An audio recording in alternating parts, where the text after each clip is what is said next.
Shalom, selamat pagi sahabat Yesus cinta Alkitab. Kita buka pertemuan kita pada pagi hari ini di dalam doa. Oh Bapa, kami ucap syukur. Kami puji Engkau. Terima kasih Allahku, terima kasih Yesusku, terima kasih Roh Kudus untuk hari yang baru. Terima kasih Tuhan kami datang lagi untuk dengar akan firman Tuhan. Kami undang Roh Kudus-Mu hadir supaya kami boleh mendengar dan boleh menanamkan firman-Mu dalam hati kami. Terima kasih Yesus, kami serahkan jam kami hari ini.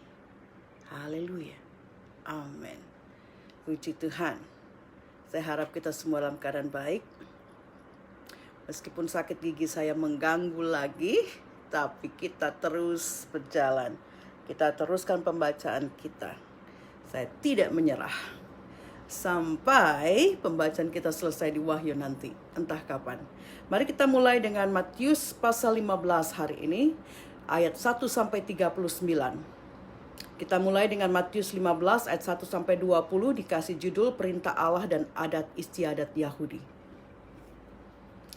Di dalam bahasa Inggris Bible bahasa Inggris dikasih judul Defilement comes from within. Kekotoran batin itu datang dari dalam hati. Kemudian datanglah beberapa orang Farisi dan ahli Taurat dari Yerusalem kepada Yesus dan berkata, "Mengapa murid-murid-Mu melanggar adat istiadat nenek moyang kita? Mereka tidak membasuh tangan sebelum makan."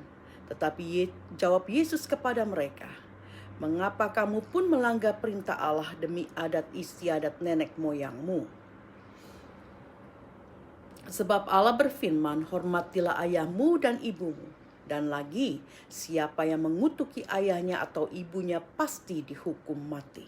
Tetapi kamu berkata, barang siapa berkata kepada bapaknya atau kepada ibunya, apa yang ada padaku yang dapat digunakan untuk pemeliharaanmu, sudah kugunakan untuk persembahan kepada Allah.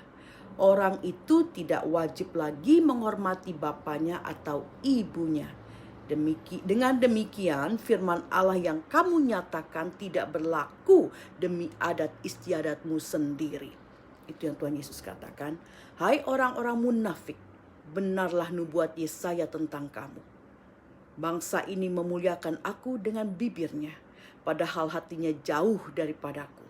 Percuma mereka beribadah kepadaku, sedangkan ajaran yang mereka ajarkan ialah perintah manusia." Saudara, orang-orang Farisi dan ahli-ahli Taurat mengecam murid-murid Yesus yang menurut mereka melanggar adat istiadat nenek moyang mereka karena mereka tidak cuci tangan sebelum makan. Lalu Yesus pun mengatakan bahwa mereka juga melanggar perintah Allah demi adat istiadat atau tradisi nenek moyang mereka. Tuhan Yesus mengatakan bahwa mereka tahu firman Tuhan tentang menghormati orang tua, ayah dan ibu, dan siapa yang mengutukinya pasti akan dihukum mati. Mereka tahu itu. Tetapi orang-orang Farisi dan ahli Taurat ini, mereka memperbolehkan anak-anak yang sudah capek mengurus orang tuanya. Mereka mengatakan pada orang tua mereka bahwa harta mereka atau uang mereka sudah dikasihkan kepada persembahan kepada Allah atau kepada gereja atau kepada sinagog, ya, mereka orang Yahudi, ya. Jadi mereka tidak wajib lagi mengurus orang tua mereka. Ini yang Tuhan Yesus tentang dan mengatakan bahwa mereka orang munafik.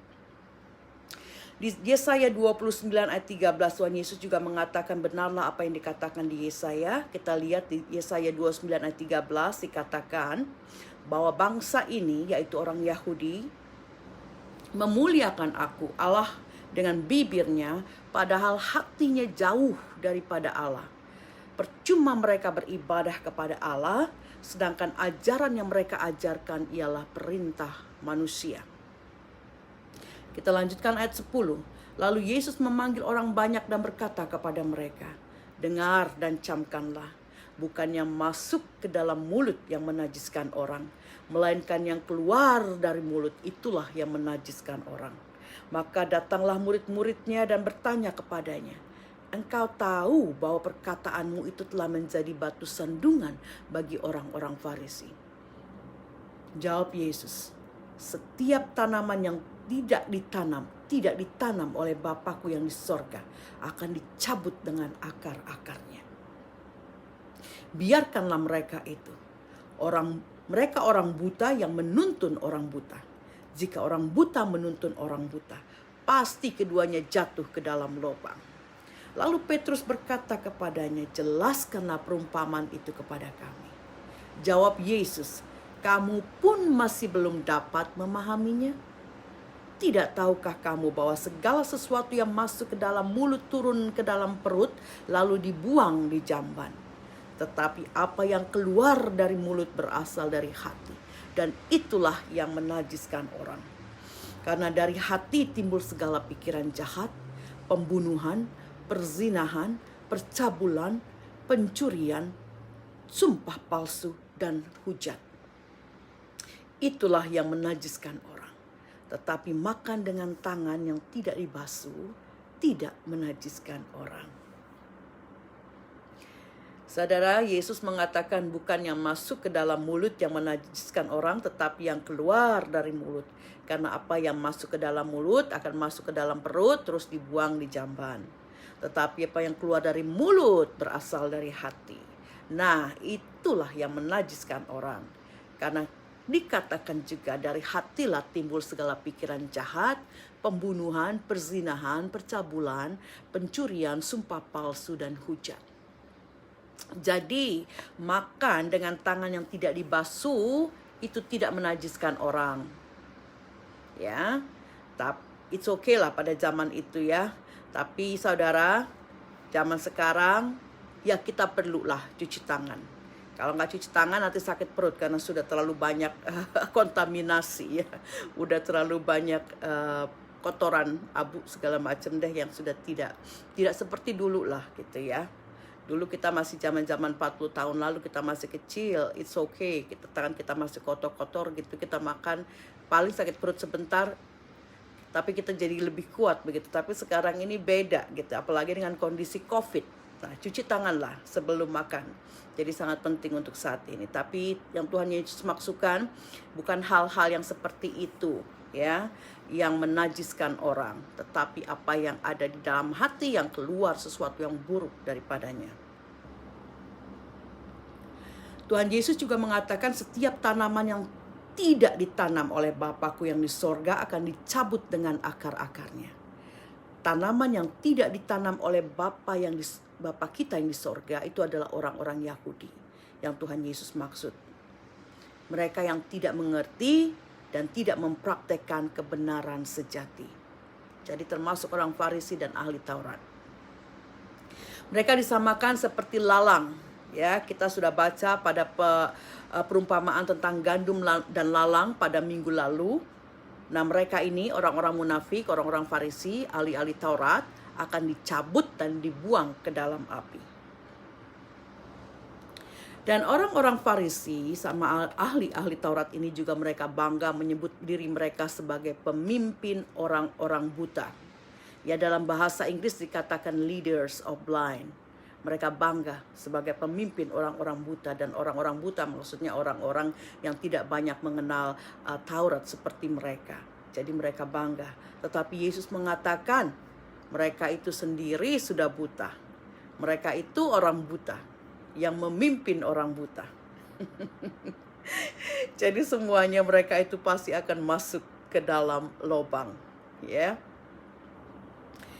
Kita teruskan dengan Matius 15 ayat 21 sampai 28 tentang perempuan Kanaan yang percaya. Ayat 21. Lalu Yesus pergi dari situ dan menyingkir ke tanah Tirus dan Sidon. Maka datanglah seorang perempuan Kanaan dari daerah itu dan berseru, "Kasihanilah aku ya Tuhan, anak Daud, karena anakku perempuan kerasukan setan dan sangat menderita." Tetapi Yesus sama sekali tidak menjawabnya. Lalu murid-muridnya datang dan meminta kepadanya, "Suruhlah ia pergi. Ia mengikuti kita dengan berteriak-teriak." Jawab Yesus, "Aku diutus hanya kepada domba-domba yang hilang dari umat Israel." Tetapi perempuan itu mendekat dan menyembah dia sambil berkata, "Tuhan, tolonglah aku." Tetapi Yesus menjawab, tidak patut mengambil roti yang disediakan bagi anak-anak dan melemparkannya kepada anjing. Kata perempuan itu, benar Tuhan, namun anjing itu makan remah-remah yang jatuh dari meja tuannya. Satu perkataan yang menggugah saudara ya. Maka Yesus menjawab dan berkata kepadanya, "Hai ibu, besar imanmu, maka jadilah kepadamu seperti yang kau kehendaki." Dan seketika itu juga anaknya sembuh. Saudara, Yesus waktu itu masih ada sekitar Danau Galilea. Tapi kemudian ia pergi ke Tirus dan Sidon yang terletak di daerah kota pelabuhan Mediterania, ya, di sepanjang semenanjung Mediterranean Sea. Itu berada di utara, di atas daerah Galilea. Kalau kita lihat petanya, itu dari Galilea, di sini Tirus, semenanjung Mediterranean Sea, Mediterania ya, Laut Mediterania, terusnya Sidon juga di sana. Dan saya Google sedikit, itu berapa jauh sih kira-kira ya Tuhan Yesus jalan itu dari Galilea ke Tirus terus ke Sidon gitu ya. Itu sekitar 80 something kilometer ya. Nanti coba kita lihat. Nah, di sini dikatakan seorang perempuan Kanaan datang. Orang Kanaan, saudara, adalah orang yang tidak mengenal Tuhan, yang disebut juga pagan atau juga disebut Gentiles karena dia bukan orang Yahudi. Dia datang dan terus berseru minta Tuhan Yesus mengasihi dia karena anaknya perempuan kerasukan setan dan anak ini sangat menderita. Wanita ini juga memanggil Yesus dengan Lord, Son of David. Tuhan, anak Daud. Ini berarti bahwa wanita ini mengenal dan mengakui Yesus sebagai Mesias, sebagai juru selamatnya orang Yahudi. Tetapi Tuhan Yesus tidak menjawabnya. Dan murid-murid Tuhan Yesus pun meminta kepada Yesus untuk menyuruh perempuan itu pergi. Karena mereka pikir orang ini sangat mengganggu dengan teriakannya. Dan Tuhan Yesus mengatakan bahwa ia diutus hanya kepada domba-domba yang hilang dari umat Israel. Supaya mereka yang percaya, umat Israel ini, supaya mereka percaya bahwa ia atau Yesus yang dinubuatkan oleh para nabi dalam perjanjian lama. Yesus mau itu supaya mereka tahu. Tapi kedegilan hati mereka, hati orang Yahudi ini masih belum melihat bahwa Yesuslah Mesias yang mereka nantikan itu. Tapi perempuan itu, saudara, dia mendekat dan menyembah kepada Yesus. Katanya, "Tuhan, tolonglah aku." Tuhan Yesus mengatakan bahwa tidak patut mengambil roti yang sediakan bagi anak-anak dan melemparkannya kepada anjing. Roti di sini melambangkan Tuhan Yesus sendiri. Anak-anak adalah orang-orang Israel dan anjing adalah orang di luar Yahudi, orang Gentiles, termasuk wanita ini. Tetapi dengan rendah hati, wanita ini menjawab bahwa anjing-anjing kecil pun makan remah-remah yang jatuh dari meja tuannya. Anjing-anjing kecil atau little dogs ini diambil dari bahasa Greek, kunarion yang berarti puppy atau anak anjing, yang merupakan anak anjing peliharaan atau pet ya, yang biasanya dekat dengan tuannya atau bahkan duduk di pangkuan tuannya. Nah, jadi saudara, wanita ini mengerti Yesus itu dia memang datang atau terutama datang buat orang-orang Yahudi yang disebut sebagai anak-anak. Tetapi wanita ini mengatakan, biarkanlah juga orang-orang bukan Yahudi, the little dogs, mereka ini datang untuk menikmati remah-remah atau kuasa Yesus juga. Dan setelah mendengar itu, Tuhan Yesus mengatakan, "Great is her faith." Amatlah besar imannya, maka jadilah seperti yang kau kehendaki. Dan seketika itu juga sembuhlah anak wanita itu. Betapa luar biasa, saudara. Wanita ini tahu bahwa Tuhan Yesus mengatakan dia datang untuk orang Yahudi pertama-tama. Tapi jangan lupakan jugalah kami, Tuhan. Jangan lupakan juga kami, Tuhan Yesus. Ya biar kuasa-Mu juga terjadi bagi kami, anak-anak anjing yang makan dari remah-remah, dari yang jatuh dari meja tuannya. Sungguh suatu iman yang luar biasa. Sangat menggugah ya. Makanya kadang kita membaca firman, saya membaca firman bisa saya menangis membaca firman itu, ataupun saya tertawa karena ada sesuatu yang geli ya, atau yang lucu maksudnya gitu. Seperti tadi, orang buta menuntun orang buta, saya ketawa. Tapi ketika saya mendengar perkataan wanita ini yang penuh dengan iman, saya menangis. Nah saudara, mari kita teruskan di Matius 15 ayat 29 sampai 31. Yesus menyembuhkan banyak orang sakit. Setelah meninggalkan daerah itu, Yesus menyusur pantai Danau Galilea dan naik ke atas bukit lalu duduk di situ. Kemudian orang banyak berbondong-bondong datang kepadanya membawa orang lumpuh, orang timpang, orang buta, orang bisu, dan banyak lagi yang lain. Lalu meletakkan mereka pada kaki Yesus, dan ia menyembuhkan mereka semuanya. Maka takjublah orang banyak itu melihat orang bisu berkata-kata, orang timpang sembuh, orang lumpuh berjalan, dan buta melihat, dan mereka memuliakan Allah Israel. Yesus kemudian meninggalkan daerah itu, yaitu daerah Tirus dan Sidon, dan kembali ke Danau Galilea. Dan dia berjalan menyusuri pantai itu. Ya, mungkin cari angin, rileks sedikit ya setelah perjalanannya yang jauh.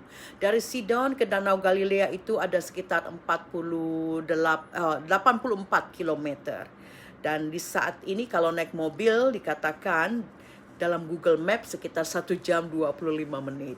Tapi pada zaman itu untuk jalan bulak-balik ya dari Galilea, Tirus, kemudian Sidon, dan balik lagi itu sudah hampir 170 km. Saudara, kalau jalan kaki untuk 170 km ya pasti sangat melelahkan buat Yesus dan juga murid-muridnya. Dan kita juga tidak tahu berapa lama mereka melakukan perjalanan. Nah setelah jalan-jalan menyusuri pantai, Tuhan Yesus naik ke atas bukit lalu duduk di situ. Dan orang banyak tidak bisa membiarkan Tuhan Yesus istirahat. Tuhan Yesus duduk, mereka langsung ya melihat Tuhan Yesus duduk-duduk di bukit. Dan orang banyak pun mendatangi dia dengan membawa orang-orang sakit. Dikatakan ada yang lumpuh, ada yang timpang, ada yang buta, ada yang tuli. Dan mereka semua menaruh orang-orang sakit itu pada kaki Yesus. Dan Yesus menyembuhkan mereka semuanya. Semuanya, berarti segala macam penyakit yang dibawa kepada Yesus disembuhkan. Tidak ada penyakit yang ringan atau penyakit berat. Segala macam penyakit Tuhan Yesus sembuhkan. Dikatakan orang bisu bicara, orang timpang pun sembuh, orang lumpuh berjalan, orang buta melihat. Maka mereka pun takjub. Dan mereka memuliakan Allah Israel. Allah orang Israel. Mereka memuliakan Allah. Tetapi mereka tidak tahu bahwa Yesus adalah anak Allah. Saudara, kita teruskan Matius 15 ayat 32 sampai 39. Yesus memberi makan 4.000 orang. Lalu Yesus memanggil murid-muridnya dan berkata, hatiku tergerak oleh belas kasihan kepada orang banyak itu. Sudah 3 hari mereka mengikuti aku dan mereka tidak mempunyai makanan. Dan aku tidak mau menyuruh mereka pulang dengan lapar. Nanti mereka pingsan di jalan. Kata murid-muridnya kepadanya, bagaimana di tempat sunyi ini kita mendapat roti untuk mengenyangkan orang banyak yang begitu besar jumlahnya? Kata Yesus kepada mereka, berapa roti ada padamu? 7, jawab mereka. Dan ada lagi beberapa ikan kecil. Lalu Yesus menyuruh orang banyak itu duduk di tanah. Sesudah itu ia mengambil ke-7 roti dan ikan-ikan itu, mengucap syukur, memecah-mecahkannya dan memberikannya kepada murid-muridnya. Lalu murid-murid pun memberikannya kepada orang-orang yang berkumpul itu. Dan mereka semuanya makan sampai kenyang. Kemudian orang-orang juga mereka juga mengumpulkan potongan-potongan roti yang masih tersisa. Dikatakan masih ada 7 bakul penuh sisanya. Dan yang ikut makan pada saat itu ialah 4.000 orang laki-laki. Tidak termasuk perempuan dan anak-anak. Selalu dikatakan laki-laki, perempuan dan anak-anak tidak dihitung. Saya tidak tahu kenapa. Ya, tapi itu ya berarti sudah 4.000 orang laki-laki, kita tahu berarti kali 3 aja lah, tambah istri tambah anak mungkin sekitar 12-an ribu ya, sama sebelumnya 5.000 laki-laki, belum termasuk anak-anak dan wanita. Ayat ke-39, lalu Yesus menyuruh orang banyak itu pulang. Ia naik perahu dan bertolak ke daerah Magadan. Saudara, ketika Tuhan Yesus berada di bukit itu dan orang banyak membawa orang-orang sakit kepadanya, dan dia menyembuhkan mereka. Dan orang-orang itu dikatakan sudah 3 hari bersama Yesus di situ. Dan mereka tidak punya makanan. Kalau aku suruh pulang, mereka pasti nanti pingsan di jalan. Jadi Tuhan Yesus menyuruh murid-muridnya dan bertanya untuk kasih makan mereka juga sama seperti sebelumnya ya. Dan kita lihat di sini, murid-murid Tuhan Yesus, meskipun dalam pembacaan di pasal sebelumnya, pasal 14, mereka sudah melihat mukjizat Tuhan Yesus yang mampu memberikan makan 5.000 laki-laki, tidak termasuk wanita dan anak-anak, dengan 5 roti dan 2 ikan. Mereka, murid-murid ini, sepertinya tidak ingat itu. Padahal mukjizat itu baru terjadi beberapa waktu lalu. Mereka masih berkata, gimana kita bisa dapat roti di tempat sepi, sunyi seperti ini. Apalagi yang bisa ngenyangin begitu banyak orang seperti ini, 4.000 orang lebih, tidak termasuk wanita dan anak-anak. Saudara, I can't believe it. Saya tidak tahu berapa jarak waktu antara pasal 14 ketika Tuhan Yesus memberikan makan 5.000 orang ke pasal 15 ini. Saya yakin pasti tidak terlalu lama atau tidak terlalu panjang waktunya. Dan pastinya murid-murid masih ingat akan peristiwa mukjizat itu. Tapi itulah yang terjadi. Mereka bertanya lagi, mau cari makanan di mana untuk orang sebanyak ini. Yesus bertanya apa yang ada pada mereka. Mereka bilang ada 7 roti dan beberapa ikan kecil. Tuhan Yesus pun mengucap syukur atas roti-roti dan ikan itu, dan dia memecah-mecahkannya dan membagikannya kepada murid-muridnya, dan murid-murid pun membagikan kepada orang banyak, dan mereka semua makan dengan kenyang, dan masih ada sisa 7 bakul penuh. Yang makan dikatakan 4.000 orang laki-laki, tidak termasuk perempuan dan anak-anak. Dan setelah orang banyak itu kenyang, Tuhan Yesus menyuruh mereka pulang. Lalu Yesus pun naik perahu pergi ke daerah Magalan. Saudara, saya baca dalam Bible bahasa Inggris, Magalan saya nggak ngerti ya. Kalau dalam bahasa Indonesia tuh Magalan di mana? Kita juga kalau mau Google nggak bakal ketemu ntar Magalan begitu ya. Magalan ini adalah dalam bahasa Inggris itu, Bible bahasa Inggris dikatakan Magdala. Magdala yaitu masih dalam daerah sepanjang pinggiran Danau Galilea yang letaknya di bawah kota Kapernaum dan di bawah kota Genesaret. Jadi ini Danau Galilea, ini Kapernaum, ini Genesaret, ini Magdala. Jadi kalau kita lihat dalam bahasa Inggris kita akan ada gitu ya. Kita Google Magdala dia akan muncul. Tapi kalau dalam bahasa Indonesia dikatakan Magalan, kita Google nggak akan ada begitu, nggak akan muncul di mana itu tepatnya berada. Tapi makanya kita perlu untuk membaca referensi dari bahasa lain dan dari bahasa lain, Bible bahasa lain seperti Bible bahasa Inggris sangat sangat penting. Nah, saudara Rema, apa yang kita dapat hari ini? Yang pertama, bangsa ini yaitu orang Yahudi memuliakan Allah atau Allah katakan dengan bibirnya, padahal hatinya jauh daripada Allah. Percuma mereka beribadah kepada Allah, sedangkan ajaran yang mereka ajarkan ialah perintah manusia. Itu yang Tuhan Yesus katakan. Saudara, banyak dari orang Kristen saat ini pun yang seperti ini ya. Mereka ke gereja, menyanyi, melakukan ibadah. Puji Tuhan, haleluya.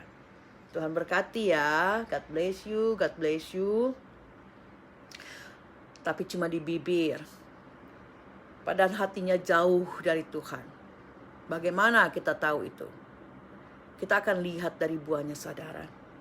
Dari penampilan orang itu, dari perilaku orang itu, dari tutur kata orang itu, ya, dia masih swearing nggak, masih suka kata-kata yang menghujat nggak, ya, like OMG segala macam. Sebenarnya oh my God itu saya juga tidak setuju. Karena kita tidak boleh memperkatakan Allah itu dengan sembarangan. Jadi saya tidak pernah mengatakan oh my God. I just katakan kalau misalnya sesuatu jeez, gitu ya, jeez, atau oh, kita tidak perlu oh my God. Itu kata-kata tentang penghormatan kepada Allah kita, bukan kata swearing, saudara. Jadi hati-hati ya. Jadi kita bisa lihat dari tutur katanya, masih suka swearing nggak? Menghujat, ya, masih suka berkata kotor nggak?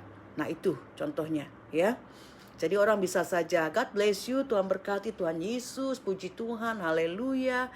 Tetapi cek apakah perkataannya masih ada yang tidak benar, perilakunya, penampilannya, masih berpakaian seronok seenaknya. Apakah itu masih engkau lihat daripada dia? Dan juga dari tindakannya, saudara, kepada orang lain kita bisa lihat apakah dia pelit, dia hitung-hitungan, atau manis di depan orang saja tapi di belakangnya lain misalnya. Dan juga dengan ucapannya tentang orang lain. Apakah kita pernah dengar dia membicarakan tentang orang lain, dia memfitnah atau mungkin gosipin atau ngata-ngatain orang lain. Nah kita bisa lihat dari situ, saudara. Ini Tuhan Yesus bilang, engkau memuliakan aku dengan bibirmu, tetapi hatimu jauh daripada Tuhan. Jangan kita menjadi orang yang munafik. Satu hal yang harus kita ingat, saudara, bahwa Tuhan, dia melihat hati dan pikiran kita. Dia tahu segalanya. He knows everything. We cannot hide anything from him. Engkau bisa menipu manusia dengan berpura-pura. Tapi Allah tahu segala sesuatu. Dan dia akan membukanya. Karena tidak ada yang tersembunyi bagi dia. Tidak ada yang tersembunyi di hadapan Allah. Jadi jangan main-main dengan apapun, saudara. Kita pegang, kita tahu Allah melihat. Allah tahu. Mereka yang kelihatannya beribadah tapi ada yang mereka lakukan, yaitu tradisi dan ajaran manusia, bukan ajaran dan perintah Allah. Contohnya, saudara, ada orang yang karena tradisi nenek moyang masih taruh saji-sajian misalnya ya. Ini sudah jelas salah karena perintah mengajarkan untuk tidak ada ilah lain di hadapan Allah. Atau ada yang masih menyangka orang yang mati itu kalau dalam 40 hari rohnya masih gentayangan di sekitar mereka. Jadi ada orang yang masih suka ngobrol sama orang yang sudah mati. Atau ya sama fotonya begitu. Bahkan masih taruh makanan buat dia. Ini juga suatu tradisi nenek moyang yang tidak benar. Ada orang-orang yang ke gereja tapi juga masih melakukan hal ini. Berarti dia menduakan Allah. Ada ilah lain di dalam hidupnya. Rema kedua, saudara. Yesus mengatakan bukannya masuk ke dalam mulut yang menajiskan orang. Tetapi yang keluar dari mulut. Karena apa yang masuk ke mulut itu akan cuma masuk ke perut dan keluar ke jamban. Tetapi apa yang keluar dari mulut, keluar dari hati. Nah inilah yang menajiskan orang. Karena dari hatilah timbul segala pikiran jahat, pembunuhan, perzinahan, percabulan, pencurian, sumpah palsu, dan hujat. Kita sudah baca di pasal-pasal awal Matius, yaitu di Matius pasal 5. Waktu Yesus berkhotbah di bukit tentang antitesis. Yang pertama, yaitu pembunuhan yang dimulai dari dalam hati. Yang awalnya mungkin sirik, dengki, iri hati, atau marah. Yang kemudian dibuahkan menjadi pembunuhan. Jadi dosa sirik, dengki, marah, iri hati, ini pun sama dengan dosa pembunuhan, saudara. That's a fly again. I don't know, it's never ending. But it's okay. Kita teruskan. Gak tahu nih, fly banyak banget di dalam. Padahal musim hujan, biasanya musim kemarau yang banyak fly ya. Alright. Nah saudara, jadi hati-hati. Mungkin ada orang yang bilang, ya kita kan masih manusia berdosa. Kalau dosa-dosa kecil sih kayak marah, iri hati, ya biasalah. Tapi kan saya tidak membunuh dan saya juga bukan pembunuh. Saudara, Tuhan Yesus mengatakan bahwa pembunuhan sudah dimulai di dalam hati. Ketika ada amarah, ketika ada iri hati, ada dengki, pembunuhan itu sudah dimulai dan dosanya sama dengan membunuh. Dan mungkin juga ada orang yang bilang, wah sorry ya, saya mah belum berzina kok, gitu ya. Tapi Yesus bilang juga dari antitesis yang kedua dalam khotbahnya di bukit di Matius pasal 5, bahwa berzina pun dimulai dari dalam hati. Cuma melihat wanita yang aduhai atau pria yang bikin ngiler, dan saudara sudah mulai ngebayangin begitu ya, wah seandainya ya ini pun sudah berzina. Atau melihat gambar-gambar dan video-video tidak senonoh, itu pun sudah berzina. Jadi pembunuhan, perzinahan itu dimulai dari hati. Maka Tuhan Yesus bilang segala sesuatu yang keluar dari hati itu yang menajiskan orang. Karena dari sana ada pembunuhan, ada perzinahan, ada percabulan, hujat, sumpah palsu, dan segala macam itu. Saudara, kita teruskan dengan rema ketiga tentang orang buta yang memimpin orang buta. Dan mereka semuanya pasti akan jatuh ke dalam lubang. Waktu di Bible College ya, kita ada praktek bernubuat atau profesi berpasangan dengan teman. Dan dia bilang bahwa dia melihat bahwa Tuhan memegang alat ukur. Dia bilang, jangan melewati kepada saya, jangan melewati alat ukur yang Tuhan berikan. Maksudnya, jangan melangkah terlalu jauh. Misalnya saya jalan 5 km, tapi alat ukur di tangan Tuhan itu cuma 1 km. Saya hanya tersenyum. Saudara, Tuhan sudah mendewasakan saya melalui liku-liku hidup.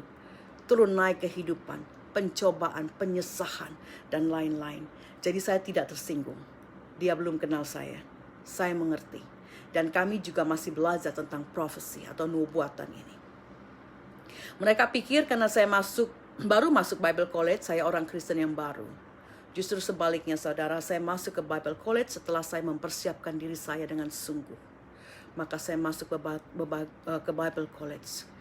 Kebalikan kebanyakan dari mereka ya, mereka banyak juga yang masih muda ataupun yang sudah tua. Mereka baru memulai perjalanan iman mereka ketika mereka masuk ke Bible College. Tapi saya sudah mengasah dan mempersiapkan diri saya sebelum saya masuk ke Bible College. Saya masuk ke Bible College untuk mengetahui apakah pengetahuan dan pemahaman yang saya dapat dari pembacaan firman Tuhan selaras atau sejalan dengan pengajaran atau teaching di Bible College. Dan ternyata mereka klop. Jadi apa yang saya dapatkan, saya pelajari itu sesuai atau sejalan. Ya, cuma memang saya juga banyak dapat pengalaman-pengalaman yang baru di sana. Nah, orang pikir saya ini masih baru dalam rohani. Jadi mereka bilang pelan-pelan, merangkak dulu, jangan langsung lari. Sedangkan Tuhan sudah mempersiapkan saya untuk bisa berlari cepat. Untuk sprint, balap lari. Kenapa harus saya merangkak-rangkak dulu? Saya percaya kalau Roh Allah sudah ada di dalam diri kita, Tuhan sudah mempersiapkan saya. Kenapa saya harus tahan-tahan roh yang sudah menyala-nyala itu dalam diri saya?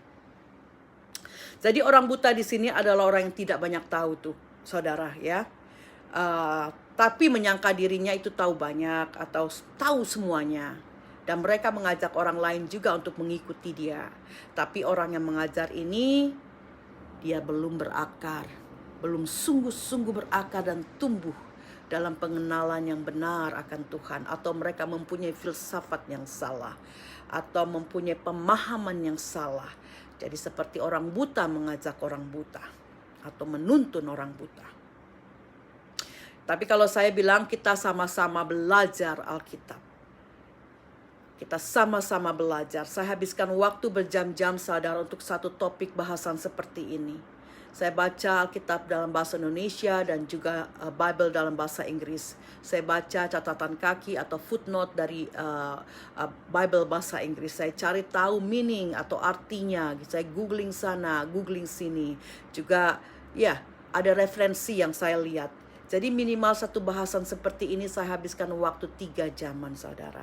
Dan kalaupun masih ada ketidaksempurnaan, saya bilang kita belajar. Karena kita mau tahu firman Tuhan dari awal, dari kitab Kejadian sampai akhir di Wahyu. Dan kita bukan cuma baca sekilas saja, tapi kita tahu artinya, maksudnya apa dari firman itu. Jadi kita baca pelan-pelan satu pasal setiap hari. Jadi saya bukan orang buta yang menuntun orang buta. Saya merendahkan hati tiap hari masuk dalam hadirat Tuhan. Di dalam doa, dalam penyerahan, dalam pujian, dalam penyembahan. Saya juga melakukan perjamuan tiap hari untuk mengingat akan kematian Yesus. Saya pegang apa arti perjamuan itu, arti tubuh dan darah Yesus buat saya. Dan juga saya melakukan puasa rutin untuk membentuk self-control saya, penguasaan diri saya. Saya berdoa syafaat tiap malam untuk orang-orang di sekeliling saya yang minta didoakan, dan juga orang-orang yang saya lihat sakit dalam Facebook. Saya lihat Facebook tidak untuk main-main. Semua media sosial yang Tuhan sudah sediakan, saya pakai sebagai alat untuk pelayanan saya. Jadi saya lihat di Facebook itu ada, saudara bisa buka, ada grup doa aliran kesembuhan in Jesus name dari Pastor Andi Simon. Saya dukung saudara, saya dukung dia. Ya. Di situ banyak orang-orang yang minta doa. Saya juga lihat mereka taruh foto. Oh saudara, hati saya menangis. Ada anak kecil yang tulangnya begitu, jadi dia bengkok begitu, ada yang perutnya sudah segede begitu ya, kembung, macam-macam penyakit. Nah ini saudara, kalau kita cuma melihat orang-orang makanan orang di Facebook itu, tapi lihat sesuatu seperti ini, hatimu akan tergerak ya. Kita melihat hal ini, ada sesuatu yang menjadi beban buat kita untuk kita doakan. Ya, banyak sekali saya nangis melihat keadaan mereka. Saya tidak menyangka begitu banyak penyakit-penyakit yang mengikat manusia sampai sedemikian rupa, saudara. Perut yang gendut sekali sampai saya tidak bisa, terusnya juga bengkak, benjolan di sana sini, koren yang sudah membusuk seperti apa, lidah seorang anak yang busuk. Aduh, saya menangis saudara, karena saya karena gigi yang ditambal tidak benar, terus dia copot tambalannya jadi tajam, itu melukai lidah saya. Itu 5 hari saya tidak bisa tidur saudara, sakit, painful sangat ya. Nah saya sudah merasakan, apalagi ini saya lihat seorang anak kecil, lidahnya itu luka gitu ya, ada gimana, saya tidak bisa membayangkan. Satu bagian saya terluka dengan gigi saya sudah sekian parahnya, apalagi anak ini, pasti dia menangis setiap saat, tidak bisa makan, tidak bisa minum. Apa yang bisa saya lakukan? Saya hanya bisa berdoa. Jadi saudara, jangan main Facebookmu untuk hal yang sia-sia. Engkau lihat, buka doa aliran kesembuhan ini, banyak orang-orang yang meminta didoakan dengan melihat foto-foto mereka yang mereka berikan di situ saudara. Pakai kesempatan ini untuk menjamah orang lain. Pakai media sosial untuk menjamah orang lain dengan doamu. Nah ini yang saya lakukan. Saya melihat setiap malam, saya berikan juga mereka kekuatan. Saya katakan doa saya di dalam replay gitu ya. Saya juga memperkatakan firman Tuhan, tapi saya juga bawa mereka di dalam doa. Jadi banyak yang bisa kita lakukan untuk orang lain saudara. Kalau saya berdoa, berpuasa, menyemangati dan memberitakan firman Tuhan dan mengajak mereka untuk mengenal Yesus, apakah itu pekerjaan orang buta? Jadi mari kita saling mendukung dalam pelayanan kita masing-masing. Dan yang 4 saudara, kalau kita mau miracles, mujizat terjadi seperti yang terjadi pada anak wanita ini, mari seperti wanita ini kita datang kepada Yesus dengan rendah hati, humility, humble heart, juga dengan gigih, persisten, jangan menyerah, dan juga dengan iman, dengan faith. Dan Tuhan Yesus akan mengatakan, great is your faith, let it be to you as you desire. Betapa besar imanmu, maka jadilah kepadamu seperti yang engkau kehendaki. Amin. Mari kita berdoa. Bapa Sorgawi, kami sepakat meminta di dalam nama Tuhan Yesus. Yang sakit, Tuhan sudah sembuhkan. Yang berkekurangan, Tuhan sudah cukupi. Yang lemah, Tuhan sudah kuatkan. Yang berduka, Tuhan sudah hiburkan. Di dalam nama Tuhan Yesus, engkau terima berkat Tuhan. Nama Tuhan Yesus ajaib dan berkuasa. Amin.